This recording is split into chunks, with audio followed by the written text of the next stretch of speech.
Listo, chicos. Entonces, como primer tema tenemos circulación en general, ¿ok? Siempre para empezar, ¿cuáles son las funciones principales y digamos las generalidades, ¿ok? El sistema circulatorio está constituido por el corazón, vasos sanguíneos y la sangre. Y la función es bombear 5 litros de sangre en un minuto a través de las arterias hacia los capilares. Y la sangre va a regresar luego desde los capilares de las aurículas gracias al sistema venoso. Es entonces que tenemos un sistema en donde la sangre parte, digamos, del corazón, es expulsada al resto de los tejidos y sabemos que la parte terminal de los vasos sanguíneos, a lo que ya finalmente se va a suplir todo lo que está llevando la sangre finalmente a los tejidos, son los capilares. Entonces, en los capilares es donde finalmente va llegando y va irrigando eh, a los tejidos y va a ir eliminándose también los desechos metabólicos. Por ejemplo, el, la sangre oxigenada, que es la de color rojo, que es expulsada por el ventrículo izquierdo hacia la válvula aórtica y luego hacia la aorta, está con oxígeno. Este oxígeno es transportado por todo el cuerpo, todo el cuerpo, todo el cuerpo. Y supongamos que aquí tenemos un músculo, este cuadrado de acá. Ese cuadrado es un músculo que necesita oxígeno para poder contraerse. Recuerden ustedes que para la contracción muscular necesitamos oxígeno y ATP. Ok.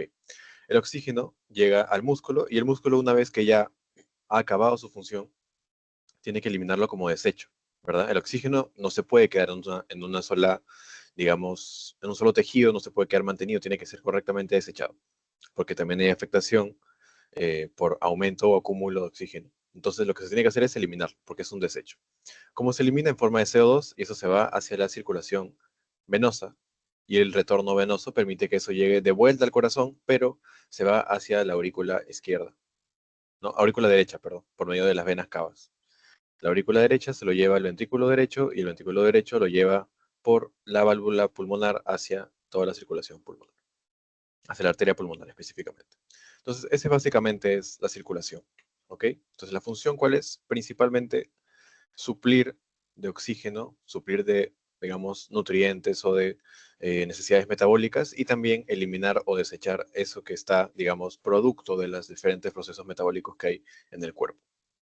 Ahora, aparte de eso, también hay otro cuarto sistema, que es, digamos, uno adicional que también está relacionado a la circulación, que es el sistema linfático. El sistema linfático es el que se encarga de drenar lo que el sistema venoso no ha podido retirar de los tejidos. Es decir, volviendo a la situación del músculo, en el músculo tiene que desecharse ese oxígeno en forma de CO2, se desecha y se elimina, ¿verdad? ¿Qué pasa si, claro que el oxígeno no es la única sustancia que tiene que ser eliminada? Entonces, ¿quién es el que se va a encargar de repente, si el retorno venoso no ha podido eliminar todos esos desechos, que no solo es el oxígeno, sino son varias otras cosas más? ¿Quién se encargaría? El sistema linfático, ¿ok? Entonces, el sistema linfático es como un sistema venoso adicional que también se va a encargar de, digamos, suplir eso que no ha podido recoger el retorno venoso. ¿Ok? Y partiendo de eso, los vasos sanguíneos tienen diferentes tipos. Y dentro de ellos están las arterias y las venas. Y dentro de ellas están, según su, digamos, distribución o su tamaño, van a tener diferentes nombres. ¿Ok? Las arterias son las de grosor considerable y componente elástico finísimo. Bueno, partiendo de esto, antes de hablar de los tipos dentro de cada uno, ¿cómo diferenciamos una arteria de una vena? Una arteria lo que va a hacer es llevar la sangre del corazón al resto de los tejidos, fundamental. Y la vena, ¿qué es lo que va a hacer? Recoger la sangre de los tejidos, que ya fue llevada por la arteria, recoger esa sangre y llevarla de vuelta al corazón. Entonces, básicamente, si este es nuestro corazón, esta pelotita, y este es un tejido, por ejemplo, un músculo, el que está yendo hacia allá, voy a hacer lo otro. El que se está yendo hacia el tejido es la arteria. Y el que está yendo de regreso, vamos a ver si puedo dibujarlo distinto. Y el que está yendo de regreso, y el que va de regreso es la vena. Ok, esta es la vena, esta es la arteria. El que se va del corazón al tejido, arteria. El que se va del tejido y retorna y regresa a todos esos desechos es la vena. ¿Quién lleva sangre oxigenada? La arteria lleva sangre oxigenada. ¿Y quién no? O sangre desoxigenada, la vena desoxigenada. No oxigenada. Ok. Entonces, dentro de ello hay diferentes tipos. La arteria no va a tener el mismo calibre o el mismo diámetro a lo largo de todo el sistema circulatorio. ¿Ok? Mientras más apropiado sea, va a tener un tamaño u otro. ¿Ok? Por ejemplo, la arteria aorta que parte fundamental de la circulación del tórax y abdomen, no va a estar al mismo nivel o al mismo diámetro que una arteria, supongamos, a la altura del pie, por ejemplo, ¿no? Entonces, claramente, dependiendo de la situación, va a tener uno u otro calibre y a su vez que cada vez está, digamos, acercándose más o se está haciendo más distal, va a tener cada vez menor tamaño para poder finalmente cambiarse en un capilar y poder ser intercambiado el oxígeno. Entonces, primero es una arteria con grosor considerable, componente elástico finísimo. Las arteriolas, que se forman por la ramificación de las arterias, cada vez más delgadas, entonces podemos verlo de esta forma. Vamos a hacer un dibujito. Tenemos primero una arteria, aquí, más grande. Ahí está, listo. Ya, esta es nuestra arteria. La arteria tiene un grosor considerable y un componente elástico finísimo. Ok. Luego, las arteriolas van a ser cada vez una ramificación más delgada. Aquí está una arteriola, otra arteriola, otra arteriola. Ok. Ese es a este nivel. Entonces tenemos arteria, arteriola, y lo voy a poner en minúscula para que lo puedan entender. Será un poco más eso. Una arteriola y finalmente esto va a llegar con un capilar. Digamos que de una forma un poquito más chiquita. Ok. Capilar. El capilar va a ser básicamente la última parte ya más delgadita de lo que es todo el vaso sanguíneo. Son más débiles, son más delgadas, pero permite realizar el intercambio gaseoso y nutritivo. Ok, ¿cómo es así? Eso es por un lado. Ahora, por el otro lado, yo les voy a hablar de las venas y vénulas. Ok, aquí tenemos una vena, igual del tamaño más grande, ¿no? Primero la vena es la que tiene el tamaño, al igual que la arteria, la vena es la que tiene el calibre mayor. Ok, esta es la vena, V. Van retornando, se van haciendo más gruesas cada vez y tienen mayor extensibilidad, o sea que son más capaces de llevar sangre a amplios volúmenes. Ok, dato importante. Luego una vena se convierte en una vénula. Una vénula que es, digamos, una arteriola, pero de las venas. Un poquito más delgada, ponemos con V minúscula. Esas son las vénulas, los capilares retornan y van aumentando su grosor en el camino hasta ser vénulas. Cada vez están haciéndose más, digamos, delgadas, más pequeñas, ¿no? Y finalmente, la vénula tiene contacto con el capilar, de este lado también, en el capilar. Y supongamos que aquí tenemos un tejido, por ejemplo, de nuevo, mismo ejemplo de antes, tejido muscular. Es entonces que la arteria llega, se convierte en arteriola, llega hasta el capilar y sabemos que la arteria lo que hace es lleva oxígeno hacia abajo, lleva oxígeno. ¿Y qué hace la vénula? Igual, la vénula viene de una vénula más chiquita, luego se va haciendo más grande. Entonces, del capilar llega la vénula, llega el oxígeno, digamos el desecho, aquí ya no hay oxígeno, son los desechos de ese oxígeno que fue llevado al metabolismo del músculo, del tejido en el que corresponde, se va de nuevo al capilar, se va hacia la vénula, se va hacia la vena, y ya esta vena, tarde o temprano, va a llegar a donde? A la parte derecha del corazón, aurícula derecha, por medio de las venas cava superior e inferior. Por otro lado, esta arteria, ¿con quién está relacionada? Con el ventrículo izquierdo y toda la circulación izquierda. Básicamente lo que vemos acá también. Listo. Ahora, ¿cuáles son las funciones? Siempre pregunta de examen cuáles son las funciones, así hay que tenerlo muy, muy interiorizado. La principal es el transporte y distribución de sustancias esenciales, ¿ok? Oxígeno y nutrientes, transporte principal. Pero hay un montón de funciones adicionales. Por ejemplo, remover productos del desecho también, principalmente relacionado a la función de las venas, todo lo que es recoger los efectos del metabolismo, de los procesos metabólicos en general, de todos los tejidos, van a ser las venas y parte del sistema circulatorio. El metabolismo celular, es decir, el proceso que usa una célula para poder funcionar correctamente, utiliza oxígeno y va a producir CO2 como, digamos, desecho, ¿no? Digamos que el remanente o lo que queda luego de haberse dado todo el proceso, por ejemplo, en la contracción en un músculo, lo que queda ya como desecho es el CO2. Entonces, el CO2, la creatina, la creatinina, se van a eliminar a través de la sangre, porque son desechos. Los desechos no se pueden quedar en un solo espacio, ¿ok? Si un desecho se queda en un tejido, puede producir acidosis láctica, puede producir alteraciones metabólicas y en general puede producir muerte celular, ¿no? Nosotros sabemos que una hemostasia celular tiene fundamentalmente la capacidad de que una vez ingresa un nutriente, una vez ingresa algún, digamos, combustible para la célula, lo utiliza correctamente, únicamente lo que necesita, y luego elimina lo que es el excedente. Esa capacidad de homeostasis es la que permite el equilibrio entre las células. Si no hay este desecho y no hay una correcta circulación que permite eliminar este desecho, va a producirse alteraciones. Entonces es fundamental esa parte. Luego, también regula la temperatura corporal, ¿ok? Cuando queremos que haya más calor, va a producirse vasodilatación. Vasodilatación, ¿ok? Por ejemplo, ustedes cuando entran a la piscina y meten solo el pie, no sé si se darán cuenta que el pie se pone rojo, ¿verdad? El pie se pone rojo porque hay un mecanismo de vasodilatación. Entonces, los vasos se dilatan voluntariamente, se dilatan los vasos para que la sangre pueda llegar en mayor flujo a ese tejido que está frío, ¿ok? Porque la sangre, por toda su energía cinética, su energía de movimiento, produce calor. Entonces, si por ejemplo estamos en una situación de frío, ¿qué es lo que queremos? Que llegue más sangre, que genere más movimiento y que genere más calor. Es entonces que, por ejemplo, como les menciono, ¿no? Ustedes meten el pie en la piscina está muy fría y el pie se va a poner rojo, porque hay vasodilatación. ¿Ok? Por otro lado, si queremos que no haya tanto calor, por ejemplo, estamos en una situación de eh, frío, perdón, de calor elevado, queremos mantener el frío, digamos, o limitar la entrada de calor, que se va a producir lo contrario, la vasoconstricción. ¿Ok? El vaso se va a cerrar para que no haya tanto movimiento, como les menciono, la fuerza cinética, y que no se produzca calor y que se pueda mantener correctamente la temperatura del calor. ¿Ok? Entonces, por ejemplo, se les puede preguntar a ustedes, ¿cómo se espera encontrar la temperatura, los vasos de un paciente que viene por una hipotermia? Les ponen las alternativas, vaso constreñido o vaso dilatado. Que voy a preguntarles a ustedes. Ya. Luciano, Camila. Sí, dime. una preguntita.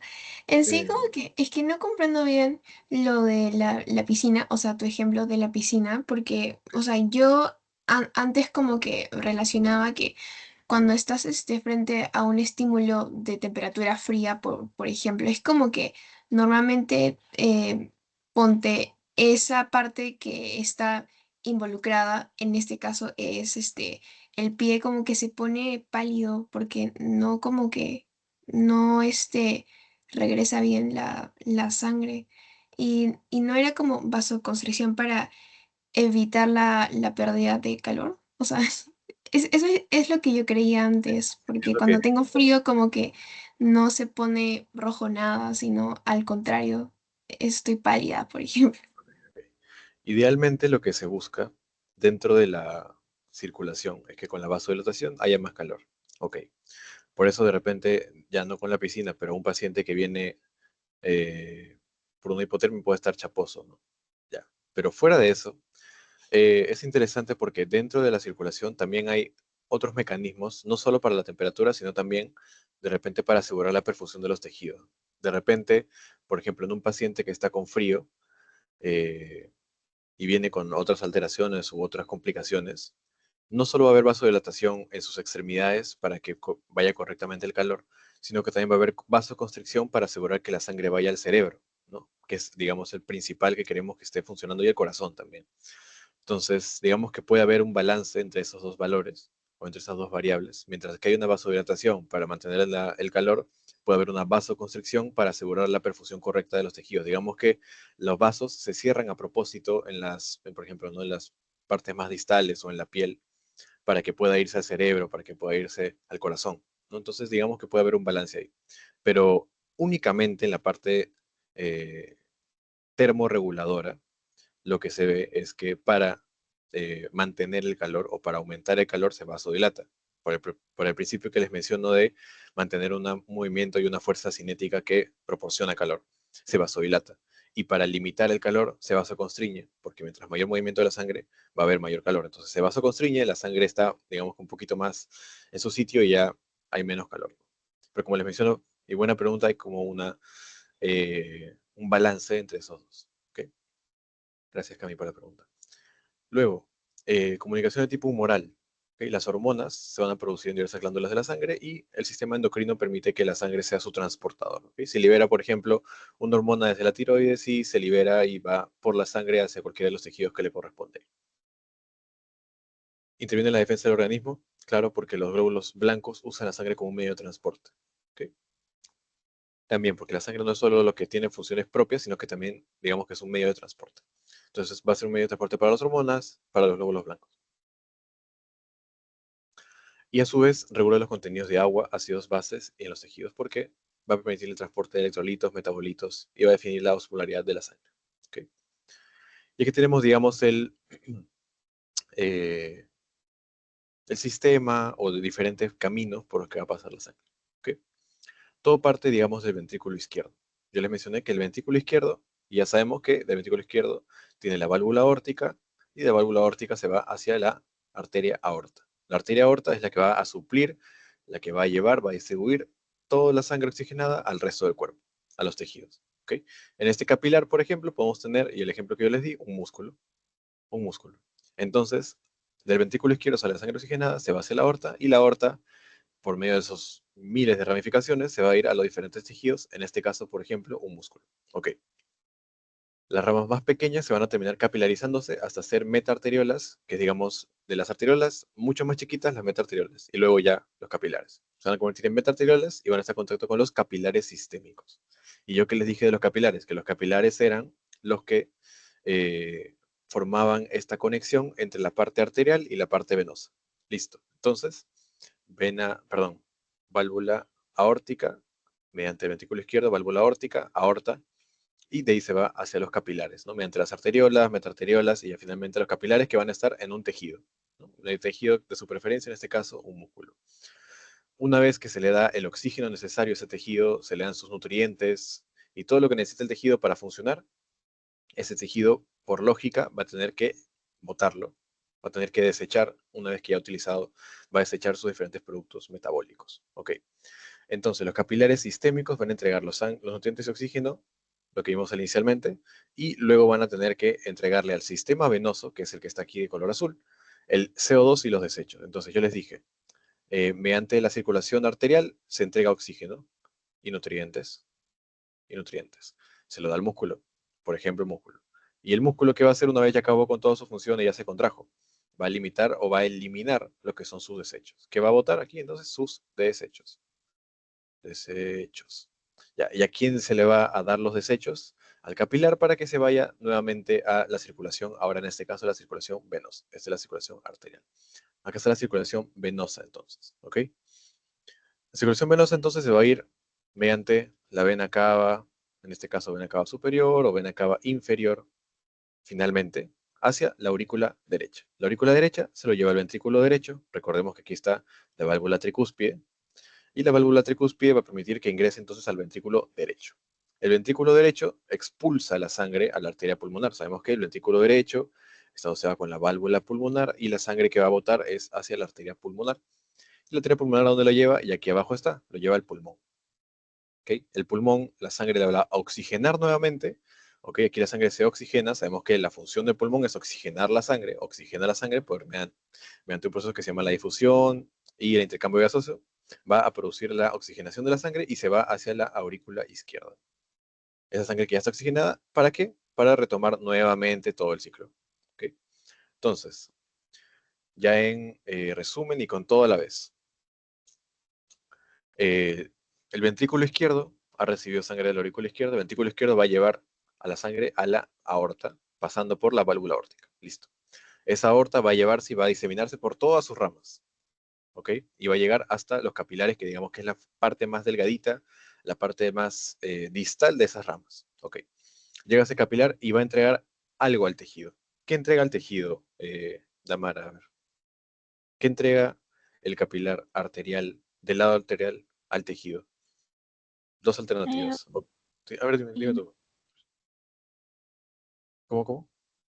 Oxígeno y nutrientes. Claro, oxígeno y nutrientes. Muy bien. Entonces, entrega oxígeno y nutrientes al músculo y luego va a eliminar su desecho. ¿Ok?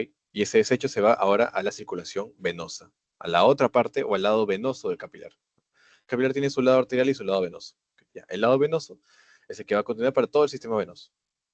Ya, el sistema venoso va a irse por todas las ramas, va a continuar y va a llegar finalmente por la vena cava superior o la vena cava inferior a la aurícula derecha.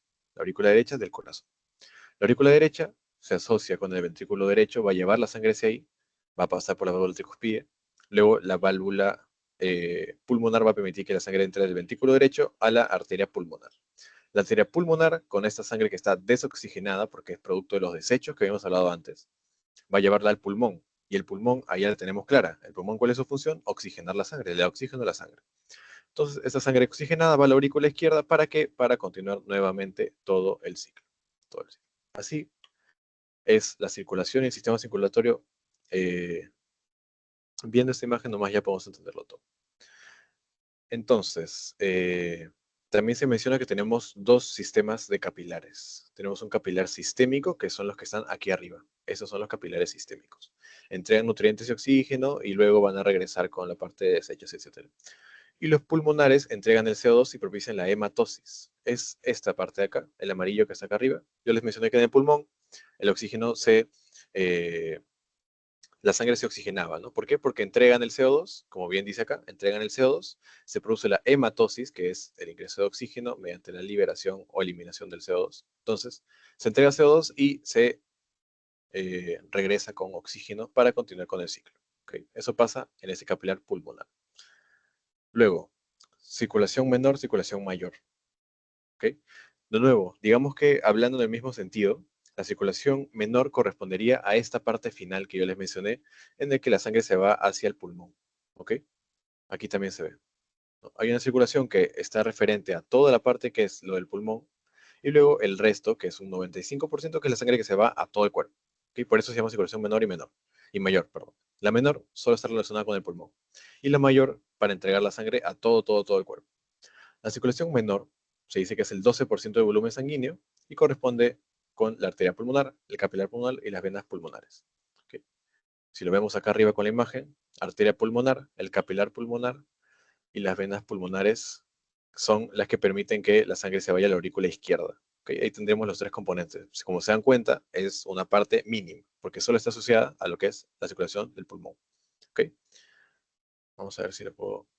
Tomo un screenshot si quieren, porque voy a borrarlo ahorita. Igual tiene la grabación. Quiero borrar esta parte para que se entienda mejor. Acá, acá.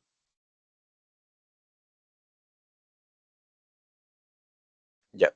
Una circulación pulmonar, entonces, inicialmente va a ser arteria pulmonar, la parte final, ¿verdad? Arteria pulmonar, los capilares pulmonares, estos de acá, los capilares pulmonares, y la vena pulmonar, que no está aquí escrita, pero la vena pulmonar es la que permite que la sangre llegue desde el pulmón hacia la aurícula izquierda. ¿Ok? Llega hasta ese nivel. La aurícula izquierda continúa con su trayecto. Todo el resto, o sea que desde acá cerramos, y todo el resto va a ser la circulación sistémica. ¿Ok? Y solo esta parte, arteria pulmonar, vena pulmonar, capilares pulmonares, y todo para oxigenar la sangre va a ser la circulación menor o también llamada circulación pulmonar. ¿Ok? Listo, circulación menor. Y luego la circulación mayor, como les mencioné, es todo el resto. Todo lo que corresponde a el paso de sangre oxigenada hacia el resto de los tejidos y su retorno hasta llegar al ventrículo derecho. ¿Ok? Esa es la circulación mayor. ¿Qué les pueden preguntar? Eh, ¿Cuál es el porcentaje de venas en la circulación mayor? 67%. Eso me preguntaron a mí, por ejemplo. Sí, esta parte de acá. Y acá abajo está, digamos, en forma de pregunta o en forma de oración. Las venas sistémicas son el reservorio de sangre y el 67% de todo el volumen está en las venas. Las venas, por su capacidad de alta distensibilidad, o sea que son muy propensas a almacenar líquido, van a ser las que por ende van a tener mayor cantidad de sangre, ¿ok? Porque las arterias tienden a ser mucho más rígidas, al menos en comparación con las venas que son, digamos, caracterizadas por su capacidad de elastancia. Entonces, si ustedes les preguntan, no necesariamente cuál es el porcentaje, pero de repente que les digan, porque el 67% acaba siendo 2/3, ¿verdad? Ustedes le digan cuánto corresponde a la circulación de la sangre que se encuentra en las venas. Ah, ya, es 2/3 de toda la cantidad de sangre que hay. O puede ser 67%, 66%, que es básicamente lo mismo. ¿Ok? Fundamental. O que les pregunten de esta forma, ¿dónde está la mayor cantidad de sangre en cuanto a los vasos o la circulación mediante los vasos? Entonces responden en las venas. ¿Ok? En determinado momento se puede contraer y enviar la sangre a un determinado sector. En cambio, las arterias con mucha capacitancia trabajan con presión más no volumen. Lo mismo, yo les mencioné que las venas tienen alta capacitancia, alta cantidad o alta propensión a lo que es eh, almacenar la sangre o llevar la sangre. Uy, listo. Por otro lado, lo que hacían las arterias es más que nada funcionar con presiones. Entonces la cantidad de sangre que va a tener va a ser mucho menor. ¿Ok? Ya. Bueno, un momentito. Voy a acomodar mi cámara, sí.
Listo, chicos. Continuando. A ver. Entonces yo les mencionaba que las arterias funcionan con más lo que es la presión y no el volumen, porque las arterias tienen un calibre menor, ¿no? Tienen una mayor, digamos, rigidez o menor elastancia, por ende lo que van a trabajar ellos es con presiones, ¿ok? Las presiones y por eso la presión arterial es lo que es fundamental para su medición y su evaluación. Nunca vamos a hablar de la presión venosa, digamos, en un sentido más relacionado, por ejemplo, a alteraciones de hipertensión sistémica, ¿no? Cuando se habla de hipertensión, mayormente es con la arterial, ¿verdad? Aunque también se considera mucho lo que es la presión venosa para alteraciones cardiológicas, pero digamos que la que prima su propiedad de presión más que nada es la arteria. ¿Ok? Luego, superficie vascular, digamos que dentro de lo que son los vasos sanguíneos, ¿quién es el que tiene mayor superficie o mayor eh, espacio correspondiente a lo que tiene? La aorta tiene 2,5 centímetros, las arterias pequeñas 20 centímetros, arteriolas 40, los capilares 2500, significa que de toda la cantidad de vasos sanguíneos que hay, la que va a abarcar más superficie van a ser los capilares. Digamos que los capilares igual, como les menciono, están en todos lados, ¿verdad? Porque los capilares van a ser la parte final que va a permitir que la sangre llegue y que pueda hacer el intercambio gaseoso dentro de los tejidos, ¿verdad? Entonces va a haber mucha mayor cantidad de capilares. Entonces la pregunta que les pueden hacer es, dentro de todos los vasos sanguíneos, ¿quién es el que tiene mayor área, mayor, o el que abarca más espacio, el que se encuentra en mayor cantidad? Y uno puede pensar que puede ser la arteria aorta, ¿no? Porque es la que tiene mayor tamaño. Pero en general, la cantidad de capilares es, como que dice, 1000 veces mayor, ¿no? En comparación, por ejemplo, a la aorta, porque los capilares están en grandes cantidades. Aunque son más chiquitos, están en bastantes espacios. Hay miles, miles. Por otro lado, las vénulas, 250, venas pequeñas 80 y las venas cavas 8 centímetros. ¿Ok? ¿Por qué los capilares tienen mayor superficie? Porque permiten el intercambio con facilidad de los nutrientes. ¿Ok? Luego, el flujo sistémico básicamente permite entender de toda la sangre que hay a dónde se le da más o menos, ¿no? Yo les mencioné que incluso hay diferentes mecanismos con el tema de la termorregulación. Hay mecanismos que lo que intentan es producir una vasoconstricción para que vaya a los órganos nobles o los órganos principales que necesitan más cantidad de oxígeno, mayor cantidad de sangre. Dentro de ellos está el cerebro, está el riñón, está el corazón también y diferentes órganos que básicamente van a necesitar mucha cantidad de sangre para su funcionamiento. El mayor volumen de sangre en el cuerpo se encuentra a nivel esplácnico, o sea, visceral, y a nivel esquelético. Prácticamente un 50% del volumen sanguíneo lo vamos a tener entre estos dos sectores del cuerpo. Sin embargo, el volumen no es constante porque está en continuamente movimiento y está en una continua, digamos, circulación para poderse producir la función de esos órganos, ¿verdad? En determinados momentos los músculos van a realizar un tipo de ejercicio, por lo que van a pedir más sangre, ¿no? O sea, dependiendo de la situación y lo que permite el sistema circulatorio es distribuir la sangre correspondiente al esfuerzo que necesita ese tejido. Por ejemplo, si un paciente está comiendo, la sangre se va a dirigir más a su sistema digestivo.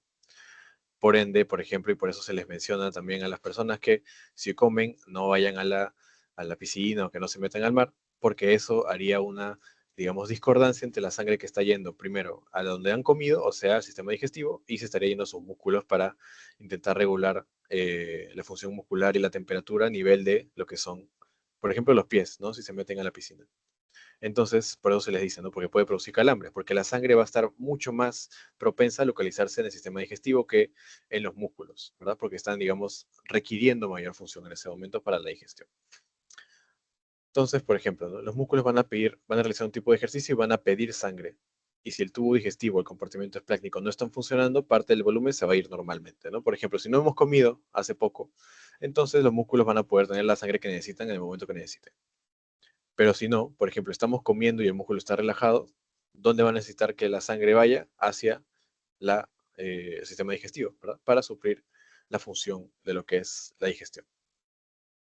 Entonces, parte del compartimiento esquelético cede su volumen, ¿no? Lo que les estoy mencionando, el compartimiento esquelético, o sea, los músculos, van a ceder el volumen sanguíneo que se le está aportando porque el músculo no está siendo utilizado para que se vaya a los tejidos que necesariamente están utilizando.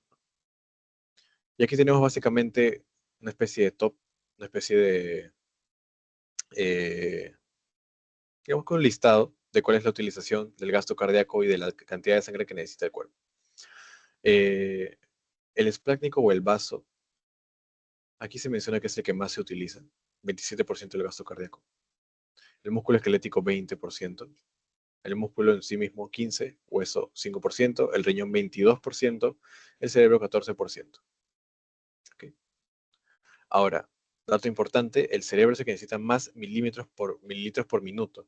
O sea que es el que, digamos, más se va a ver afectado cuando no hay sangre correctamente. Porque es el que por minuto necesita mucha más cantidad de sangre.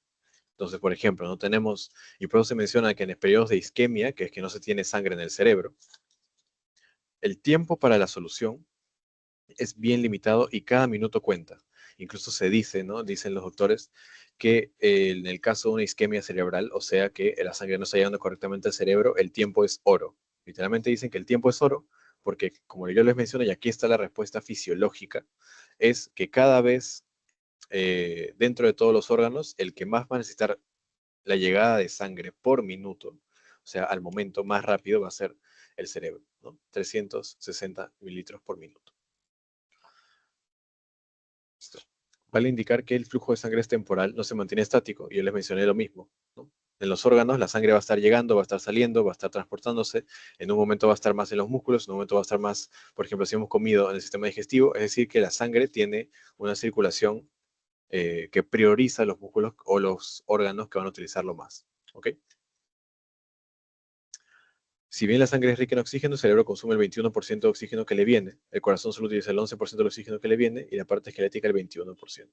¿Okay? Básicamente que no solo así la sangre llegue, no se va a utilizar digamos, el total del oxígeno que se utiliza, sino que, por ejemplo, ¿no? Una vez la sangre pasa por el cerebro, va a agarrar el 21%. Cuando la sangre pasa por el corazón solo agarra el 11%. Y el músculo agarra también un 21%. ¿Okay? Aquí están las presiones de la sangre. Esto para no hacer muchas vueltas es para que ustedes entiendan que la sangre se mueve por diferencias de presión. ¿Ok? Como por ejemplo ya hemos hablado en lo que era la gradiente en la membrana, que los iones se movían por diferencias de presiones o gradiente de presión. Igual pasa con la sangre. Entonces esto nos permite entender por qué en algún momento determinado del ciclo cardíaco, por ejemplo, la sangre va a ir desde la aurícula izquierda hacia el ventrículo izquierdo. Porque en un punto va a haber menor presión, menos, y en un momento va a haber más presión. Entonces la sangre se va a mover por diferencias de presiones. Cuando la sangre sale del ventrículo izquierdo tiene una presión de 120 mililitros de mercurio. Sin embargo, los capilares no resisten presiones por encima de 35. Ese es otro dato importante, ¿ok? La sangre se mueve por diferencias de presiones, sí, pero estas presiones que se aceptan en las diferentes partes del corazón y diferentes partes del cuerpo no pueden irse directamente hacia los diferentes vasos. ¿Por qué? Porque los capilares, por ejemplo, no resisten presiones por encima de 35. Entonces, ¿qué pasa si, digamos, ¿no? Si es tan útil tener los capilares, ¿por qué no tenemos de frente de la aurícula o del ventrículo izquierdo que salga de frente al capilar para que sea más fácil su diseminación? Porque los capilares, los que son de menor eh, calibre, de menor diámetro, solo resisten presiones por encima de 35. ¿Ok? Entonces no podría irse directo porque de frente destruiría, estallaría ese capilar, que tiene demasiada presión la sangre a ese nivel. Entonces, ¿qué se hace para que vaya bajando esa presión y que del ventrículo izquierdo, acá está nuestro ventrículo izquierdo, está la aurícula izquierda, ya, del ventrículo izquierdo para que llegue hasta el capilar, que solo acepta menores de 35 milímetros de mercurio de presión, y teniendo en el ventrículo izquierdo 120 aproximadamente, 120, ok. ¿Qué se hace a este nivel? Las arterias van a tener un componente elástico para captar el volumen de sangre. Entonces, ¿qué se hace? Del ventrículo izquierdo se va hacia la arteria aorta y a medida que va avanzando va disminuyendo la presión. Básicamente esa es la utilidad de estas arterias tan grandes. Entonces, si la sangre pretende avanzar por esos vasos, tiene que entregar la energía a las paredes de los vasos. Entonces, de 120 bajaría a 100, ¿no? Porque a medida que va chocando con los vasos que se están haciendo cada vez más chiquitos, la presión va bajando, bajando, bajando. Primero 100, luego es 80, y así hasta finalmente llegar al capilar, que sea menor a 35. ¿Okay? Porque estos vasos son elásticos, no van a generar, digamos, un choque, sino elasticidad. Van a hacer que cada vez eh, la presión vaya disminuyendo, ¿verdad? ¿Qué pasaría entonces si las arterias fueran rígidas, fueran duras? La presión seguiría manteniéndose igual. Pero como las arterias tienen cierta elastancia, una vez que choca la sangre que está a altas presiones a 120 que viene del ventrículo izquierdo, una vez choca con las paredes de las arterias, eh, como tiene una capacidad un poco más elástica, entonces no va a pasar ningún problema y va a ir disminuyendo porque va a ir quedándose, digamos, la sangre. Y finalmente llega a menos 35 milímetros de mercurio. Okay. Luego la circulación coronaria, todo esto está relacionado a lo que es el corazón. El corazón se irriga a través de las arterias coronarias, que tienen varias ramas. Aquí entran diferentes alteraciones como la aterosclerosis, que básicamente es la acumulación de colesterol en el espacio subendotelial, va a generar una placa y la sangre puede ser obstruida. Y eso es lo que, digamos, es aproximadamente el 90-80% de las causas de infarto del corazón. Entonces, eso nos permite entender que las coronarias, que son las arterias que irrigan el corazón, son bien importantes, ¿ok? Y su flujo es fundamental para que el paciente siga vivo. Y en general, que todos sigamos vivos, porque ese flujo es el que va a darle la potencia al corazón para continuar funcionando, ¿ok? Este dato de la aterosclerosis, si bien es cierto, no he visto preguntas, lo que sí podría pasar, si es que no ha pasado ya, es que se lo pregunten o que se lo continúen preguntando siempre porque es, digamos, de las causas fisiopatológicas más importantes en el Perú. ¿Ok? La fisiopatología y el entendimiento de la placa aterosclerótica para el infarto agudo de miocardio es algo que van a ver toda su carrera. Entonces, ¿cómo lo podemos ver? Así, a grandes rasgos. La placa o la aterosclerosis es que el colesterol que viaja por la sangre, porque para variar, la sangre también tiene como función el transporte de colesterol, pero ojo, siempre asociado a una proteína transportadora, ¿no? Que son los kilomicrones, LDL, HDL, etc. Específicamente el LDL. El LDL, si ustedes recuerdan por bioquímica, ingresaba al subendotelio, a la parte, esta es una arteria, ¿no? Y el subendotelio es, digamos, la parte interna de las paredes de los vasos, ¿no? Ingresa al subendotelio y luego, si recuerdan, venía el HDL y el HDL lo agarraba y se lo llevaba para que no se quede ahí eh, depositado. ¿Qué pasa si ese LDL está en tantas cantidades y hay diferentes alteraciones como el tabaquismo, la obesidad, la hipertensión, la diabetes? El LDL va a oxidarse, porque todos estos factores de riesgo que yo les mencioné producen especies reactivas de oxígeno, que básicamente oxidan. ¿Ok?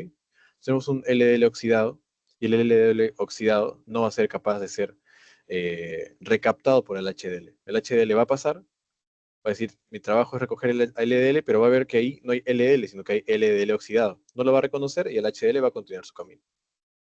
¿Qué pasa a la larga con este colesterol, con este LDL que se está quedando ahí? Va a empezar a agrandarse, va a empezar a crecer y va a empezar a aumentar, ¿verdad?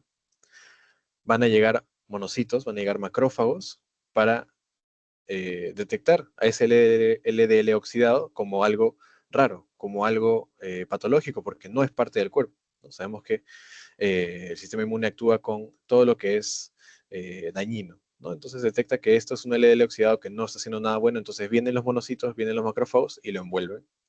Lo envuelven en una célula que se llama célula espumosa. ¿Okay? Esa célula espumosa se agranda, se agranda, se agranda, mayor inflamación y hay un círculo vicioso de inflamación hasta que estalla.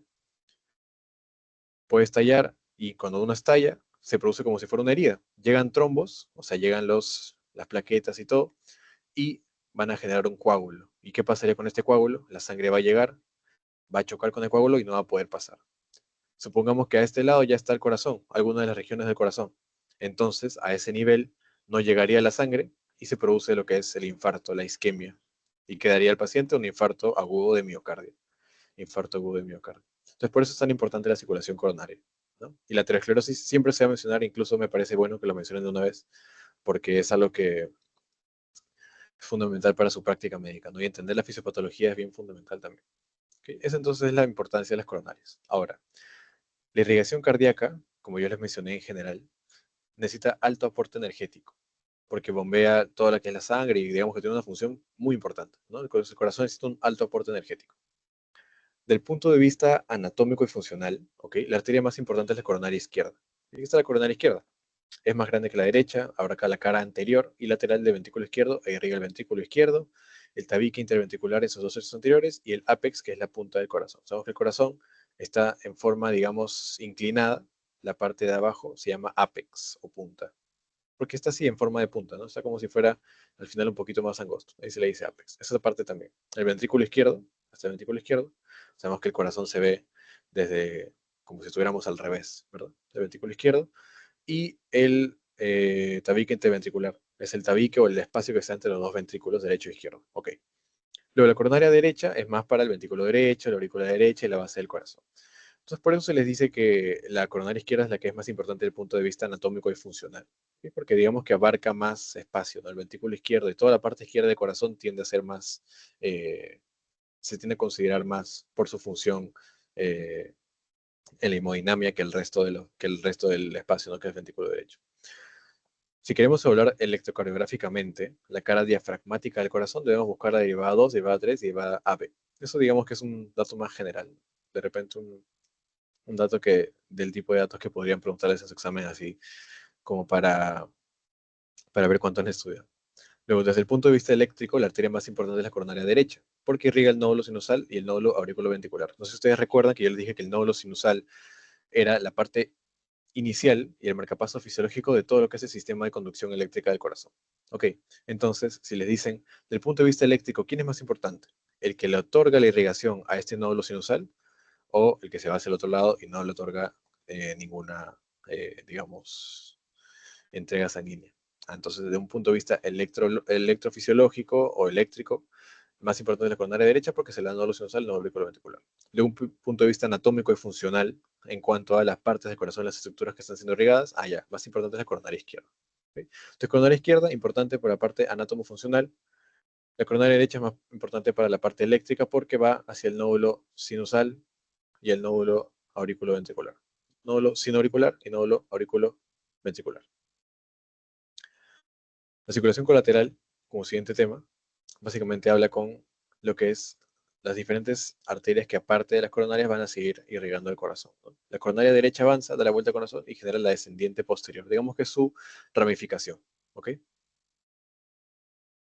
Por un lado, ¿no? Entonces la coronaria derecha se va hacia la descendente posterior, eso ya es más anatomía, y la coronaria izquierda se bifurca en dos arterias, una descendente anterior y la circunfleja. ¿Ok? Ahí tenemos dos ramificaciones. Igual cada una va a ir correspondiente a la parte que vaya, ¿no? Pero yo creo que más importante es saber la parte fisiológica, ¿no? Porque la parte anatómica es más propia del curso de anatomía. Estos son los datos de la parte cardíaca, ¿no? El mecanismo que disminuye la fuerza de sangre y no daña capilares de resistencia vascular de las arteriolas. Dato importante, yo le estaba mencionando que una vez salía la sangre del ventrículo izquierdo, se iba hacia la aorta, se iba hacia la circulación de las arterias, y para llegar al capilar que solo acepta lo que es menor a 35, porque sabemos que el ventrículo izquierdo parte de 120, quiere decir que se encarga de que vaya disminuyendo esa presión, la resistencia vascular de las arteriolas. Por su capacidad de elastancia van disminuyendo la presión y finalmente llega al capilar con la presión que es necesaria y no van a estallar. Listo. Flujo coronario. Yo les mencioné que el corazón recibe el 5% del gasto cardíaco, 200 a 225 mililitros por minuto, que puede aumentar a 3 a 4 veces en el ejercicio. Recibe entre 60 y 90 mililitros de sangre por cada 100 gramos de miocardio. Dato muy importante y se los voy a decir de esta forma. Ustedes le preguntan cuál es uno de los órganos que reciben más sangre por superficie, o sea, de la cantidad de espacio que ocupa el corazón, cuál es el que recibe más sangre de manera relativa, es el corazón, ¿okay? Uno de los que más. Porque el cerebro tiene mayor tamaño, el cerebro tiene mayor, digamos, área correspondiente a lo que le llega, pero el corazón, siendo un poco más pequeño, recibe esta cantidad de sangre. Entonces si les preguntan por superficie o digamos en relación a la superficie, ¿quién es el que recibe más sangre? Allá es el corazón. Un poco más chiquito, pero sigue recibiendo un montón de sangre. La circulación coronaria nos menciona que el riesgo miocárdico es en diástole, que es donde se va a llenar el corazón de sangre y donde se va a dar toda la alimentación o la nutrición del miocardio, ¿verdad? En la sístole disminuye el flujo coronario, la circulación va desde las arterias epicárdicas al subendocardio, y la regulación del flujo coronario es principalmente dependiente del metabolismo local. Okay. ¿Cuáles son los reguladores del flujo coronario? Importante también. Los factores metabólicos, por el músculo cardíaco y los humorales, van a ser fundamentales. ¿Okay? Los diferentes procesos del corazón van a liberar una serie de mediadores, ¿no? Mediadores químicos, mediadores o sustancias que van a permitir que haya mayor o menor necesidad metabólica. Y eso también va a ser un regulador. No vamos a ir más allá porque la cosa es saberlo como concepto, que ya hablan más adelante cuáles son esos. Los factores neurales, el simpático y el parasimpático, sabemos que tienen funciones importantes en lo que es la vasodilatación y vasoconstricción. A ver si alguien recuerda qué receptor, ¿ok? ¿Qué receptor del parasimpático? Yo les voy a dar una pista, es un M, ¿ya? ¿Qué receptor del parasimpático es el que se encarga de la vasodilatación? Muscarínico. Muscarínico, sí. Parece que mi cámara se ha apagado, pero bueno, no pasa nada. Sí, muscarínico. ¿Y cuál es el número? 1, 2, 3, 4, 5. ¿Quién se carga de la vasodilatación?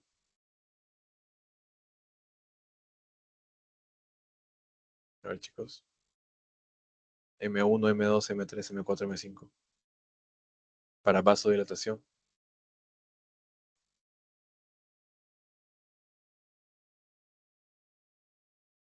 M2. M3 sería el que se encarga de la vasodilatación. Pero igual, bien, gracias por intentar, chicos, no se preocupen. Recordemos que el M3, y ahí yo les voy a preguntar el simpático también para ver si se acuerdan. Pero el M3 era el que estaba asociado, no sé si se acuerdan, a una proteína GQ y especialmente asociado al óxido nítrico. No sé si recuerdan que el óxido nítrico era un amplio vasodilatador.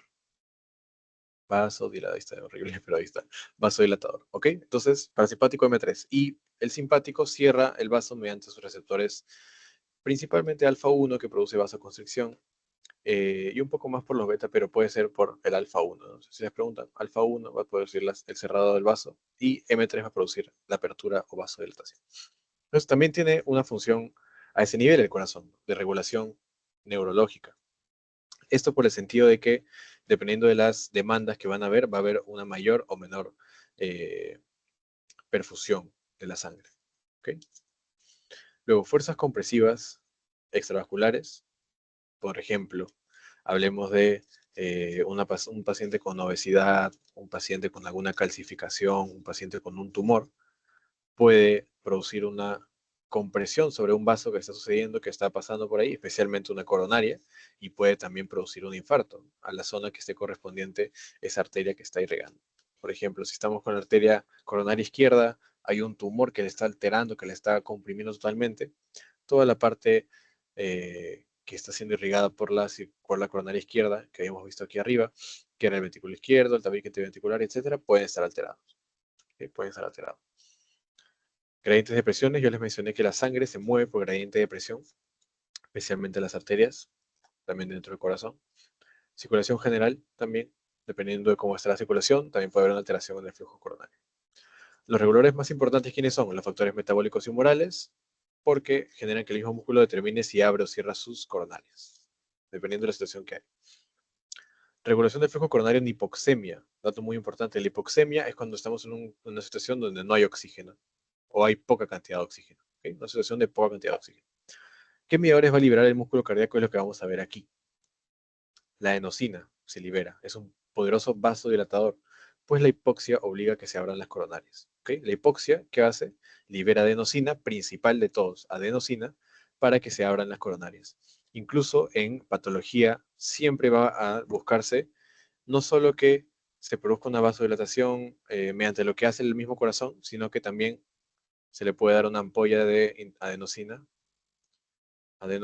endovenosa, para que, digamos que contribuyamos a la función del corazón misma de que se pueda vasodilatar y asegurar que se abran las coronarias para que la sangre llegue correctamente. Y recordemos, en vasodilatación, hay más flujo de sangre, ¿verdad? Más flujo de sangre, porque la sangre llega en mayor cantidad. Si el vaso está abierto, tenemos una manguera grande, la sangre o el líquido llega en gran cantidad. Si el vaso está cerrado, la sangre llega en mucha menor cantidad. Entonces, ¿qué queremos en un caso donde hay poco oxígeno? ¿No? Este es nuestro tejido, supongamos, por ejemplo, ventrículo izquierdo, digamos. ¿Okay? Ventrículo izquierdo tiene poco oxígeno, está en una situación de hipoxemia o hipoxia. ¿Ok? ¿Qué queremos? Que se cierre el vaso y que llegue menos oxígeno porque está llegando menos sangre, o que se abra la manguera, que llegue un montón de sangre para que la sangre que tiene oxígeno pueda ayudar a esa situación de hipoxemia. La segunda opción, ¿verdad? Una situación de vasodilatación. Es entonces que ¿qué hace el corazón? Libera adenosina, porque la adenosina, que está aquí abajo, adenosina, es la que permite la vasodilatación. Entonces, ¿qué les pueden preguntar? En situación de hipoxemia, ¿cómo esperamos encontrar a las coronarias? ¿Dilatadas o vasodilatadas? Dilatadas. ¿Mediante qué mediador o qué sustancia metabólica se permite que esté vasodilatada? La adenosina, principalmente la adenosina. Vasodilatación que responde a la hipoxia cuando hay poca cantidad de oxígeno para poder asegurar una correcta perfusión de sangre. ¿Okay? La adenosina es un poderoso vasodilatador que segrega el músculo cardíaco cuando el corazón está en hipoxia, ¿ok? ¿Quién es el que...? A ver, entonces, ¿cuál es la cascada? Entramos en una situación de hipoxia, el corazón necesita sangre, necesita oxígeno, ¿no? Eso es literalmente la hipoxia, una cantidad mínima de oxígeno. Entonces, ¿qué necesitas? Aumentar el oxígeno. Ok, ¿qué hace el corazón? Libera adenosina, adenosina. ¿Y qué hace la adenosina? Produce vasodilatación y nuevamente ya aumenta el oxígeno, ¿verdad? Aumenta el oxígeno porque ha aumentado el calibre y llega más sangre, aumenta el oxígeno, ¿ok? Luego, circulación cerebral. La circulación cerebral es el 2% del peso corporal, 15% del gasto cardíaco y 20% del oxígeno inspirado en reposo. ¿Okay? Ese es el flujo sanguíneo. De 750 mililitros por minuto. Pero se les dice que también el flujo sanguíneo constante es de 50 mililitros por cada 100 gramos. ¿Okay? Básicamente que por cada 100 gramos es 50 mililitros. No sé si yo les mencioné, aquí está el corazón. 60 y 90 mililitros por 100 gramos. Mientras que el cerebro es 50 por cada 100 gramos. Entonces, si ustedes les preguntan, y por eso yo les dije, por superficie o por área, ¿quién recibe más sangre en relación a superficie? ¿El corazón o el cerebro? ¿Verdad? ¿Quién podría responderme? ¿El corazón o el cerebro? ¿Quién recibe más sangre por superficie?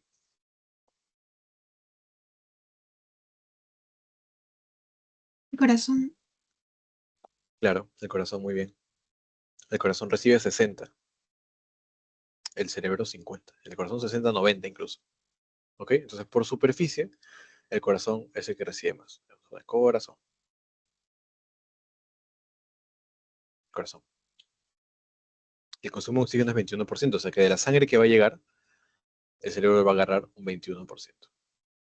Más que otras estructuras. ¿Cómo se regula el flujo aquí? Si bien es cierto, en el corazón el flujo coronario se regulaba con la adenosina, principalmente si es una hipoxia, en el flujo del cerebro va a ser un poquito más complicado porque ahí sí se necesita, como yo les mencioné, un- una, digamos, mucho más considerable regulación de lo que va a llegar de oxígeno y de nutrientes, ¿ok? Entonces, ¿qué se va a regular? ¿De qué forma? Una respuesta miogénica de los vasos, ¿ok? Las arterias tienen un compartimiento muscular. Si el músculo se contrae, el vaso se cierra, y si se relaja, el vaso se abre. Entonces, ¿qué hace? Que el mismo cerebro y los mismos vasos cerebrales van a permitir que eh, llegue más o menos sangre dependiendo de la situación en la que se encuentra, ¿ok? Si está llegando, por ejemplo, mucho flujo, a propósito, el vaso sanguíneo lo que va a hacer es cerrarse, va a producirse vasoconstricción. ¿No? Si digamos que llega mucha sangre. El cerebro no puede llegar toda la sangre que quiera, a pesar de que necesita mucha sangre, no puede llegar toda la sangre que le dé la gana al cuerpo. Tiene que tener una regulación. Entonces, ¿qué hacen los vasos? Se van a cerrar, entonces llega la cantidad óptima. Por otro lado, si hay poca sangre, por ende hay poco oxígeno, hay pocos nutrientes, ¿qué va a hacer el vaso? Va a abrirse más para que pueda llegar en mayor cantidad y mayor facilidad. Entonces, ¿qué va a producir? Una cantidad óptima de lo que sea necesario. ¿Ok? Esa es la respuesta miogénica de los vasos, que las arterias, por su compartimiento muscular, van a abrirse o cerrarse, producir vasoconstricción o vasodilatación, dependiendo de la situación y cómo esto se amerite. ¿Ok? Por otro lado, aparte de la respuesta miogénica de los vasos, el CO2 y sus cantidades también van a producir un, eh, una regulación a este nivel. ¿Ok? Por aumento de CO2 va a producirse una vasodilatación, por una disminución de CO2 va a producirse una vasoconstricción. Básicamente, si hay mucho CO2, ¿qué necesitamos? Que este sea limitado, que este sea llevado, ¿no? Porque el CO2 también en mucha cantidad necesitamos que esté, eh, digamos, más limitado. Por ejemplo, tenemos mucho CO2, entonces, ¿qué hace el cerebro? ¿Cómo responde a ello? Una vasodilatación, para que pueda ser correctamente eliminado, para que pueda, digamos, seguir su flujo, continúa, ¿no?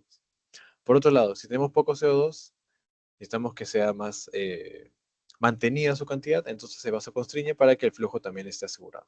¿Ok? Y el CO2 por sí mismo es ampliamente ácido. Entonces, también es muy importante regular sus cantidades para producir, digamos, un equilibrio ácido-base. ¿Ok? Si la presión está cerca a 140, los vasos se van a cerrar. Si la presión está cerca a 60 milímetros de mercurio, los vasos se abren. Igual, lo mismo que está aquí arriba, ¿no? Por ejemplo, si llega más sangre, hay una gran cantidad de sangre, hay mucha presión, los vasos se cierran para que esa presión esté un poquito más, o el flujo que llegue de sangre esté ilimitado, ¿verdad? Para que la sangre llegue bien, se limita. Por otro lado, si la sangre o la presión llega en menor cantidad, se abre el vaso para que llegue más sangre, para que llegue más aporte, ¿verdad? El CO2 regula el tono vascular y se puede evaluar de acuerdo a la acidez, pues indirectamente el pH influye en el tono de los vasos cerebrales. ¿Okay? Dato importante. Cuando la presión sube demasiado y el vaso no se puede mantener en vasoconstricción, el vaso se va a dilatar y se va a producir un edema cerebral en donde el líquido sale del vaso sanguíneo. Si la presión baja bruscamente por debajo de 60, se puede generar isquemia. ¿Cuál es el dato importante de aquí? Principalmente eso de aquí, que la regulación del flujo del cerebro también está mediada por el CO2. ¿Okay? Esto de abajo es un poco más de la parte patológica, pero en general, toda esta parte, incluso acá, es digamos lo que ustedes tienen que quedarse. ¿Okay? ¿Cómo actúa un vaso correspondiente a la cantidad de CO2? Si hay aumento de CO2, se va a vasodilatar. Si hay una disminución de CO2, se va a vasoconstrictor. ¿Okay? La circulación esplácnica, correspondiente al hígado, vaso, etc., va a estar relacionada a el hígado, ¿no? Entonces el hígado va a ser el único órgano que va a recibir suministro sanguíneo por aferente venoso, ¿ok? O sea, aparte de que recibe una circulación arterial con oxígeno, también va a recibir oxígeno, digamos, o un aporte mediante el sistema venoso. Pero eso es una cosa excepcional propia nada más del hígado, ¿ok? Un dato importante, un dato general. Por otro lado, en reposo el flujo sanguíneo hepático es 29% del gasto cardíaco, 95 milímetros por minuto por 100 gramos de tejido. Si les preguntan, ¿cuál es el órgano que recibe más sangre por cada 100 gramos de tejido? La respuesta sería en este caso el hígado. ¿Ok? El hígado. Igual tengan mucho cuidado con este dato porque lo que yo he visto en diferentes exámenes es que dependiendo de cómo lo oriente el doctor o cómo lo oriente su profesor al momento que les enseña, eh, hay diferentes fuentes y unos dicen que es el hígado, otros dicen que es el corazón, etc. Entonces, ¿qué les diría yo? Que si pueden busquen bien el dato, si pueden preguntarle bien a su doctor qué approach, qué enfoque le están dando al órgano que recibe más sangre por 100 gramos de tejido. ¿Okay? Y la circulación cutánea, que está relacionada con los nervios adrenérgicos simpáticos, la estimulación simpática para constricción de arteriolas y constricción en el plexo venoso. Sabemos que la parte simpática es bien relacionada a la vasoconstricción. ¿Okay? Esa es la parte más cutánea. La circulación renal, asociada al sistema de retroalimentación túbulo-glomerular, todo lo que es la parte circulatoria del riñón. Un dato importante a este nivel, sabemos que por anatomía la sangre llega al ovillo glomerular y del ovillo se va hacia la cápsula de Bowman y se va por las nefronas y se va al resto del riñón, ¿verdad? ¿Qué pasa si hay poco sodio detectado en la sangre? Hay una baja cantidad de sodio, una baja cantidad de sodio, bajo sodio. ¿Qué hace la mácula densa? Que la mácula densa es una estructura que sensa sodio, sensar, o sea que detecta las cantidades de sodio. ¿Okay? Si la mácula densa sensa que hay una baja cantidad de sodio, se va a liberar una hormona muy importante que se llama la renina. La renina, dentro de todas sus funciones, forma parte del sistema renina-angiotensina-aldosterona, cuyo efecto en el riñón principalmente es la retención de sodio. Por ende va a aumentar el sodio. ¿Okay? Entonces, ¿qué les pueden preguntar? ¿Cómo funciona la circulación renal cuando hay una disminución del sodio? Cuando baja el sodio es detectado por la mácula densa. La mácula densa sensa que hay poco sodio, entonces se libera renina. Y la renina actúa en el sistema renina, angiotensina, aldosterona, para aumentar la retención de sodio y que aumente el sodio. Así es como se regula la cantidad de sodio dentro del cuerpo. ¿Okay? Para ese nivel. La circulación pulmonar, por otro lado, es regulada principalmente por el oxígeno, principalmente inducida por la hipoxia. ¿Okay? La baja cantidad de oxígeno va a producir vasoconstricción. El oxígeno es responsable de que la circulación pulmonar se incremente o se disminuya. Si hay mucho oxígeno, va a producir una vasodilatación y si hay hipoxia, vasoconstricción. ¿Qué es la presión a ese nivel? La presión venosa también. Las presiones tienden a ser mucho más bajas. Si se dan cuenta, por ejemplo, comparado al ventrículo izquierdo, que es de 120, el ventrículo izquierdo, a este nivel la presión arterial es de 15, igual la presión venosa de 5. Los pulmones constituyen un importante reservorio de sangre y la distribución de la sangre está regulada por el oxígeno alveolar. La sangre y los capilares pulmonares van a estar asociados al alveolo para que se pueda producir la difusión y la hematosis, que es la difusión de oxígeno mediante los alveolos y la sangre. Y aquí están los vasos sanguíneos y sus características. Y yo les mencionaba que las arterias tienen poca elasticidad, por todas las venas tienen mayor elasticidad, por ende son más capaces de llevar mayor cantidad de líquido o de sangre. Tienen una disensibilidad nula. En cambio, las venas tienden a ser más distensibles, una mayor sensibilidad. Las arterias tienen mayor resistencia, por eso actúan mucho con lo que son las presiones. Por otro lado, las venas tienen un manejo de volumen, actúan con amplios volúmenes, ¿ok? Amplios volúmenes de sangre, pero no con presión. Las arterias actúan con alta presión y las venas con baja presión. Las arterias solo son elásticas al principio. Y recuerden que les mencioné que las arterias eh, en un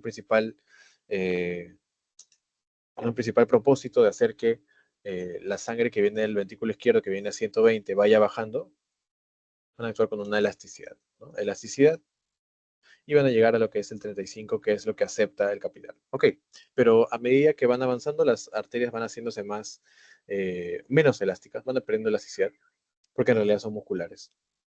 La arteria, aorta y pulmonar son elásticas porque reciben el volumen de sangre de los ventrículos, y ahí está el dato. Como reciben sangre de los ventrículos que está a amplia presión, esas arterias aorta y pulmonar tienen que ser las más elásticas, ¿ok? Pero solo a ese nivel. Prácticamente toda la arteria es de mayor resistencia y trabaja con altas presiones ya a medida que se va alargando, ¿verdad? Las arterias regulan la presión porque su estructura lo permite, mientras que las venas regulan el volumen porque la estructura lo permite, y esta es la base fisiológica de todo esto. Las arterias, si tienen poca elasticidad y actúan con una amplia resistencia, ¿cuál es la variable que se va a asociar? La presión. Está claro, la presión, porque sus paredes son así, de esa forma, actúan con presiones, son un poco más rígidas, tienen mayor resistencia, son poco elásticas. Ahora, si las venas, por otro lado, actúan con pocas presiones y su función o sus paredes son un poco más elásticas, son más distensibles, responden mejor al volumen, a la llegada de altas cantidades de líquido, ¿cuál va a ser su función o cuál va a estar la variable asociada? El volumen. Entonces, las venas actúan con volumen, las arterias actúan con presión. Las venas son más elásticas, son distensibles y saben manejar volumen, pero no manejan presiones. Okay. Acá está la anatomía, una parte un poco más histológica para que lo vean más adelante. ¿Cuáles son las propiedades físicas de los vasos sanguíneos? Las arterias aportan sangre a gran presión. Las arteriolas regulan la entrada de la sangre capilar. Recuerden que ya les mencioné que había un concepto que era la resistencia vascular de las arteriolas o resistencia vascular periférica. La resistencia vascular periférica es la que permite que la sangre que llega a altas presiones vaya disminuyendo para poder llegar a los capilares que, como les mencioné, tiene que ser menor a 35 milímetros de mercurio para pasar al capilar. ¿Okay? Si está por encima, no puede pasar. No puede pasar. ¿Y quién permite que no pase lo que está por encima? La resistencia vascular periférica, especialmente en donde? En las arteriolas. Arteriolas. Resistencia vascular arteriolar también les pueden decir. Arteriolas. Ok. Las vénulas reciben la sangre desde los capilares. Yo recuerdo que les hice una especie de dibujito que era así. Acá está el capilar, acá está la vénula y luego sigue con la vénula. Esa es la vénula. Y nos dice que las vénulas reciben la sangre de los capilares. Acá están los capilares, entonces, ¿dónde continúa? La sangre que ya ha sido eh, llevada a la sangre, y una vez que ya regresa el desecho, que es el oxígeno, llega el desecho, entonces va hacia dónde? Las vénulas. Y las vénulas se lo llevan a las venas. Las vénulas transportan el regreso de sangre al corazón a baja presión, y es un lecho de complacencia, porque almacena una gran cantidad de sangre. Aquí nos dice un 62% de la volemia incluso. Entonces, lo que tienen que saber es que independientemente de que si antes decía 67 y ahora dice 72, ¿qué nos dicen los dos? Que es una amplia cantidad, una gran cantidad de volumen, porque responden a volumen en amplias cantidades. También se le puede decir 2/3 del volumen general sanguíneo está en las venas. En las venas, el sistema venoso. Okay. Y los capilares, que hemos estado hablando tanto de los capilares, es una capa de células endoteliales, es una monocapa, monocapa. Así se les dice, así se les pregunta incluso en los exámenes del ENAM.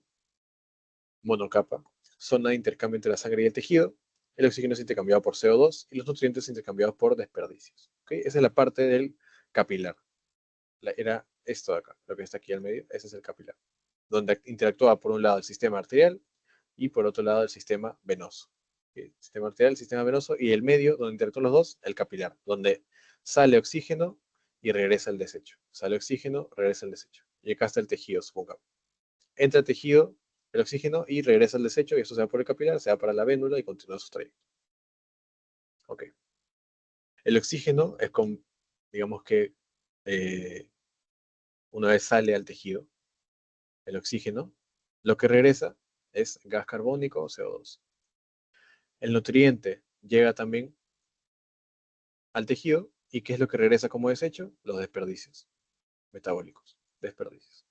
Y eso se va, por un lado, lo que llegaba o lo que llevaba esa sangre es la sangre arterial.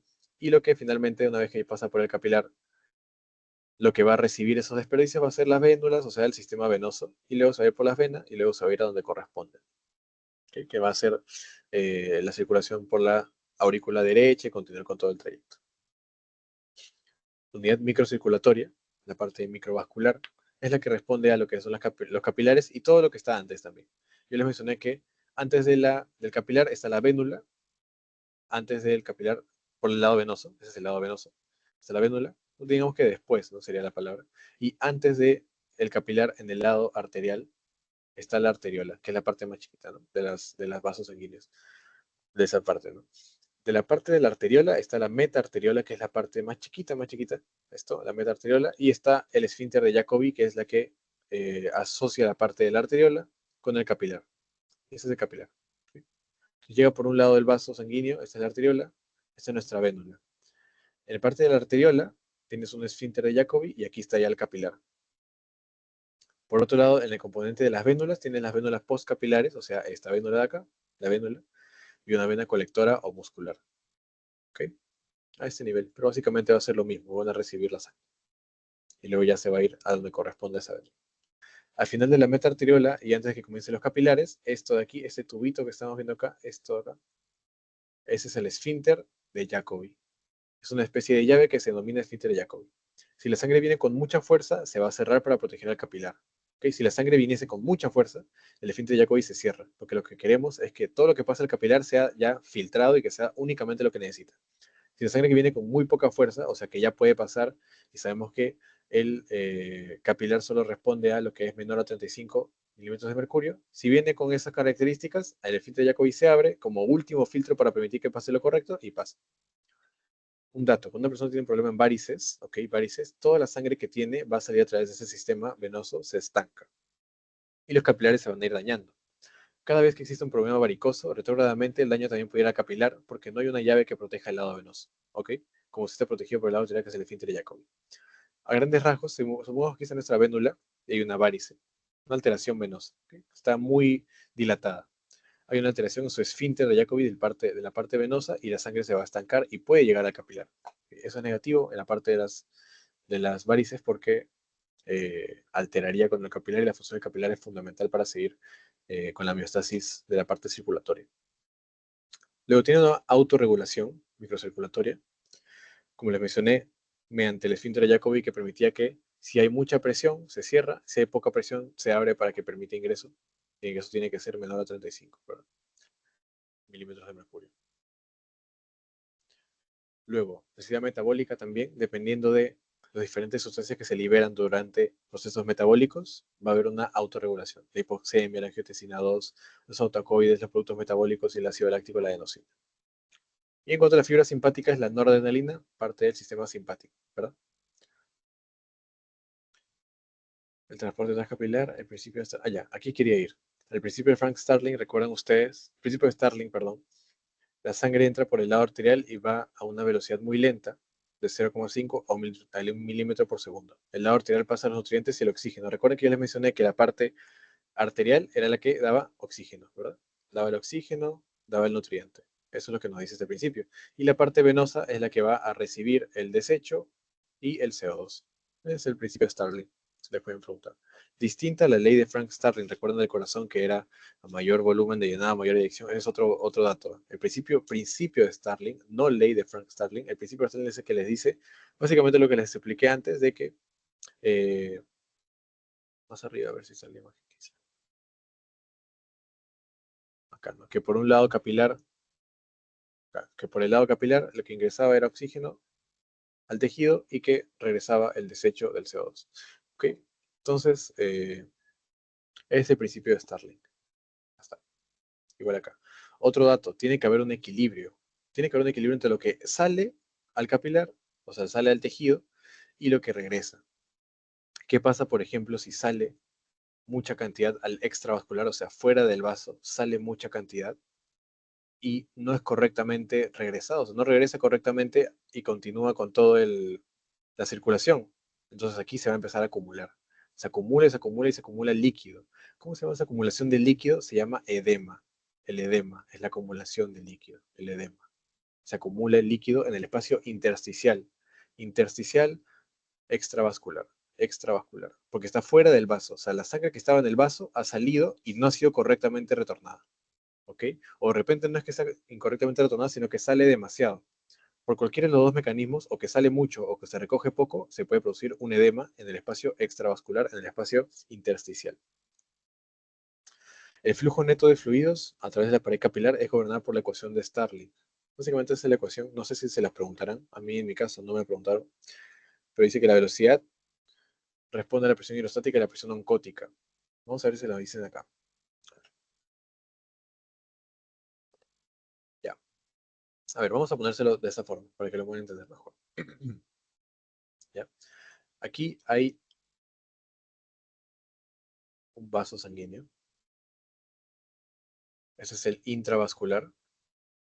Y este es el extravascular. ¿Ok? Tenemos dos fuerzas importantes aquí. La presión hidrostática y la presión oncótica. ¿Ok? La presión hidrostática y la presión oncótica. Fuera de los valores, para no confundirlos, vamos a hablar de frente solo sus funciones fisiológicas. ¿Ok? La presión hidrostática es la que permite que el líquido que está dentro de la sangre pueda salir, ¿no? Para la función que necesite. Sale y hace sus funciones correspondientes en la parte metabólica, sale el oxígeno, sale lo que sea. Y ¿quién se encarga o qué es la presión que se encarga de lo que sale? La presión hidrostática. Ok, check. ¿Y quién se encarga de lo que está adentro, perdón, afuera en el extravascular, fuera del vaso sanguíneo? Lo que está en el extravascular pueda volver a donde estaba inicialmente y continuar, porque siempre tiene que salir y regresar la parte del desecho y todo ese, el CO2. ¿Quién es el que se encarga del regreso? La presión oncótica. Ok, la presión oncótica. ¿Dónde está la alteración? ¿Dónde está la patología? ¿Qué pasa si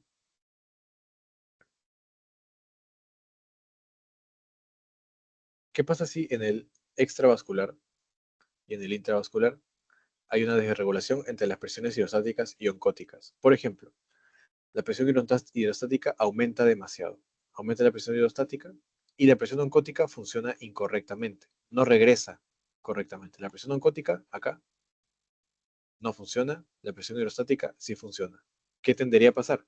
Sale todo el líquido y se mantiene en el extravascular y no regresa correctamente. Entonces, ¿qué pasa con el líquido que se queda acá? Se edematiza, se acumula el líquido. Entonces, ¿qué pasa, por ejemplo? En un paciente aquí tiene edemas. No sé si han visto los edemas. Vamos a ver un edema. Esto es un edema, por ejemplo.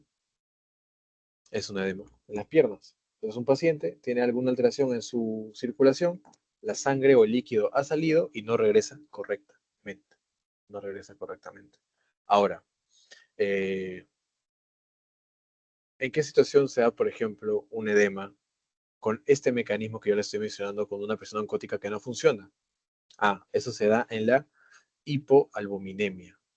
Hipoalbuminemia. ¿Por qué? ¿Por qué la hipoalbuminemia produce una disminución de la presión oncótica o que la presión oncótica no funcione correctamente? Porque la presión oncótica, muy importante, la presión oncótica responde únicamente a proteínas. A proteínas. O sea que si hay muchas proteínas, la presión oncótica funciona bien. Si no hay proteínas, la presión oncótica no funciona bien. Entonces, no hay presión oncótica. ¿Qué es la albúmina? Una proteína, la principal proteína que podemos ver en la circulación. Entonces, si hay poca albúmina, hipoalbuminemia, por ejemplo, por una alteración en el hígado que se encarga de sintetizarla, ¿no? Hay una cirrosis, por ejemplo, ¿no? El edema por cirrosis es una de las principales causas. Por cirrosis. Acá está. Ese es el edema por cirrosis. También se le llama ascitis. Es un edema en el abdomen, ¿ok? Ascitis, edema en el abdomen. Ya. Un paciente con cirrosis tiene una alteración en el hígado que no permite la síntesis de albúmina. Por ende, que hay hipoalbuminemia. Una hipoalbuminemia hace que baje la presión oncótica. ¿Por qué? Porque yo les dije que la presión oncótica responde a proteínas. Responde a proteínas. Entre ellas, ¿cuál es la principal? La albúmina. Poca albúmina, hipoalbuminemia, hipo de poco. Hipoalbuminemia produce que haya menor presión oncótica. Entonces, cuando sale la sangre mediante la presión hidrostática, no es correctamente retornada por la presión oncótica porque no hay albúmina. No hay albúmina que permita que la sangre regrese. Entonces, ¿qué pasa con el líquido? Se edematiza, se produce un edema, una acumulación de líquido. ¿Ok? Esa es la base de los edemas. Y es bien digamos, común ver el edema en múltiples patologías. No solo en el hígado, también hay edema por causa cardíaca, hay edema por causa renal, hay edema por causa hormonal, etc. ¿Ok? Pero el principal edema que pueden ver ustedes también en la práctica clínica y aquí en Perú es la citis. Esa es la citis. Y también el edema en miembros inferiores, que es más asociado a lo que es la causa cardíaca. ¿Ok? Pero esa es la base. Por ejemplo, el edema por causa cardíaca ya no es tanto por la presión oncótica, sino que ahí, por ejemplo, la alteración sería el otro lado. Hay mucha presión hidrostática, mucha cantidad de líquido que está siendo congestionado, ¿no? Una congestión sanguínea. Pero ya es otro nivel. Pero como les mencioné, cualquier desequilibrio en la presión hidrostática, que es la que saca la sangre, o en la presión oncótica, que es la que regresa la sangre, va a producir acumulación de líquido. Y la acumulación de líquido, ¿cómo se llama? Edema. Listo, acá está. Lo mismo que dejamos en acá. Luego, sistema venoso, repitiendo la parte de que tiene una gran cantidad de gasto cardíaco, 67% de toda la sangre está aquí y que son elásticas.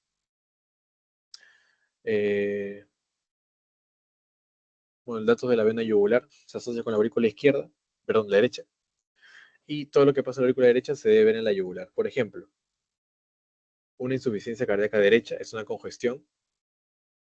Primero es la incapacidad que la sangre salga de la aurícula, del ventrículo izquierdo, del ventrículo derecho, perdón. No sale correctamente la arteria pulmonar, entonces el ventrículo derecho se acumula de sangre.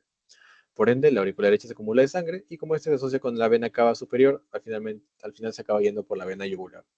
Entonces, ¿qué pasa si vemos una vena yugular que está muy ancha? Vemos que hay una, se llama ingurgitación yugular. Entonces, vemos un paciente que está con acá está, una yugular muy ancha, igual acá. Acá se ve más claro, una yugular bien ancha. Entonces, nosotros sabemos por fisiología que la vena yugular se asocia o está directamente comunicada con la aurícula derecha. Entonces, ¿qué es lo más probable? Que haya una acumulación o una congestión en la aurícula derecha. ¿Por qué causas, por ejemplo, una falla cardíaca derecha? Falla cardíaca de la parte derecha del corazón. ¿Listo? ¿Cómo se evalúa? Viendo el pulso venoso en la yugular, cuyo punto de referencia es el ángulo de Lewis, que ya es una parte anatómica. Eso ya es para el momento de que ustedes estén haciendo semiología e intenten entender la parte clínica, pero en general, ¿cuál es la base acá? ¿O qué es lo que tienen que saber? Que la vena yugular se asocia mucho a la aurícula derecha. Si hay una vena yugular ingurgitada, o sea, con mucha cantidad, es muy probable que haya una congestión o una ingurgitación a nivel del corazón derecho, ¿ok? O la aurícula derecha. El pulso venoso yugular no se ve, pero no se palpa. Se puede medir su nivel encima de un neuro del esternón. Esto es prácticamente para la parte más, digamos, en la práctica, ¿no? ¿Cómo vamos a ver? Por otro lado, las venas tienen, cuando llevan la sangre hacia los miembros inferiores, es en contra de la gravedad, ¿no? Porque los pies están acá, ¿no? Acá supongamos que este es un pie. Necesitamos que la sangre vaya hacia arriba para ir al corazón de vuelta, ¿verdad? Entonces, en contra de la gravedad, ¿cómo hacen que la sangre que está regresando, con la poca fuerza que tienen las venas en general comparada a las arterias, la sangre que está regresando pueda irse correctamente y que no vuelva a bajar? Eso es mediante una serie de válvulas que tiene. Son unas válvulas que permiten que la sangre solo suba, pero que se cierran para que no baje. ¿Ok?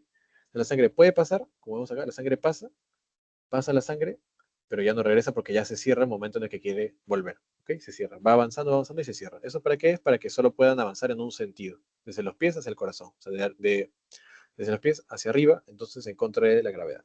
¿Ok? Acá está, eso es lo que les menciono. Aparte de las mismas válvulas, también hay una bomba muscular que se le llama, que los músculos generan una presión que también evitan que la sangre regrese hacia abajo, ¿ok? Para que la sangre pueda ascender correctamente hacia el corazón, pero la principal que se encarga de esto es las válvulas. Como ya les mencioné, las válvulas se abren para subir, pero se cierran para bajar. No permiten la bajada, entonces por ende no hay una correcta, no, perdón, hay una correcta perfusión, una correcta, no más que perfusión, un correcto retorno venoso hacia el corazón y no regresa hacia los pies. Eso es lo que queremos que pase para que pueda irse correctamente al sangrado que corresponde. Y el sistema linfático, encargado de drenar el plasma excedente generado a partir de los procesos de cambio celular. ¿Ok? Yo les mencioné que era, digamos, el backup o el que se encarga de suplir lo que el retorno venoso no ha podido recoger. Si el retorno venoso recoge una cantidad de desechos, una cantidad de CO2 determinada, lo que no se ha podido, lo que queda o el remanente, allá tenemos el sistema linfático que también se puede encargar de este nivel. Es por ello que el sistema linfático también interviene en todo el tema que les mencioné de la presión hidrostática, la presión oncótica y la acumulación de edemas. Si hay una alteración en el sistema linfático, también puede producir un edema porque se acumularía el líquido. ¿Okay? Otro dato importante. Y por otro lado, también es un filtro para tapar bacterias y residuos del organismo.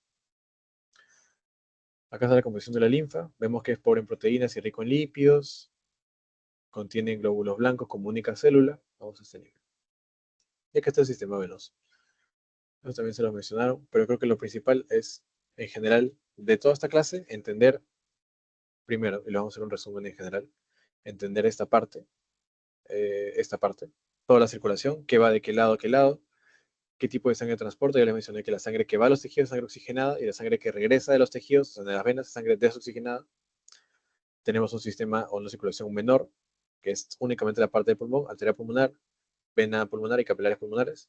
Y por otro lado, la circulación mayor, que es el resto, que es circulación oxigenada. El resto. Por otro lado, las funciones, siempre importante, especialmente para las preguntas así puntuales o de múltiples oraciones, cuál es verdadero, cuál es falso. Por otro lado, esto también, cuál es el aflujo, cuál es la cantidad de sangre que le llega al cerebro, 700. ¿Cuál es el porcentaje del gasto cardíaco? Eso sí puede venir, siempre preguntan esto. Porcentaje de gasto cardíaco que, por ejemplo, le llega al cerebro, 14%.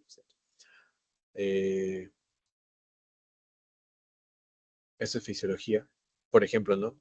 ¿Hasta qué, hasta qué presión puede llegar de sangre al capilar? 35. Mayor de 35 no pasa. ¿Ok? ¿Quién se encarga de que la sangre que salía con 120 vaya bajando hasta 35? La resistencia vascular de las arteriolas, ¿no? O arteriolar, las arteriolas.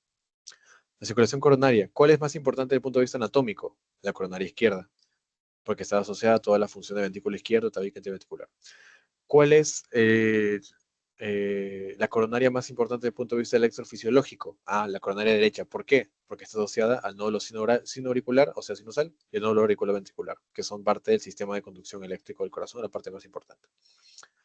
Por otro lado, el flujo coronario, ¿cuánto recibe por cada 100 gramos de miocardio? 60 y 90. Por ende, es uno de los principales exponentes en lo que es la parte de aflujo sanguíneo por superficie, ¿verdad?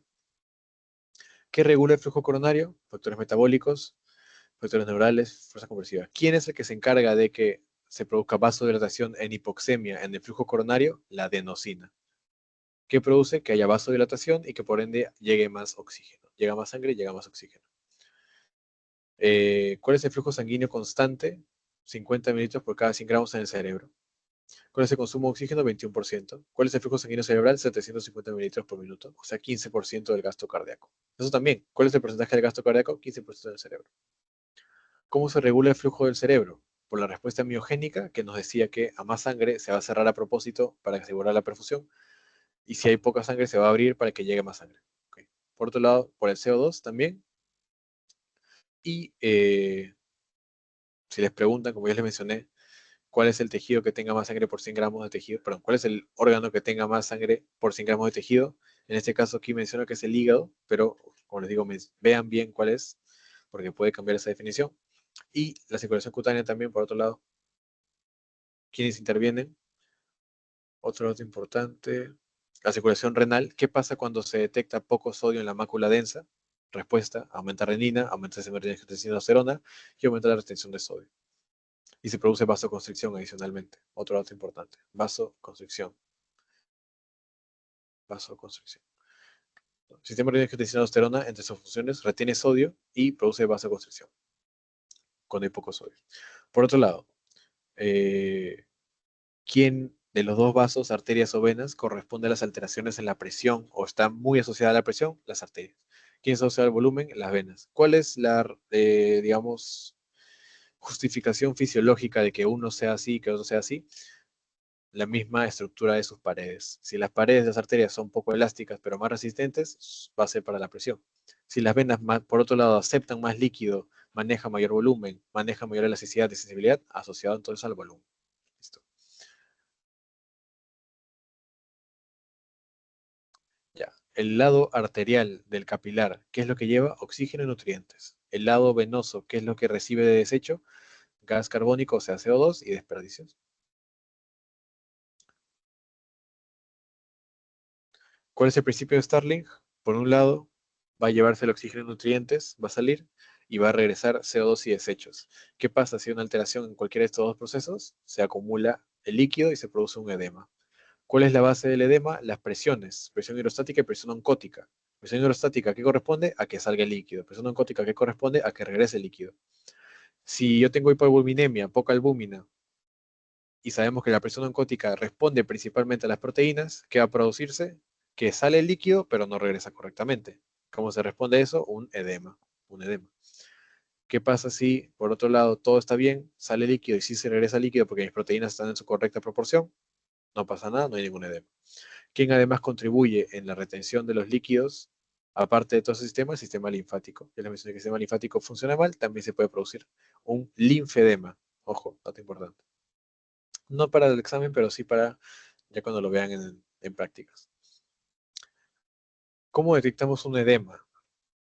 De repente, para que ustedes lo vean, el edema no solo se puede ver, sino que se palpa.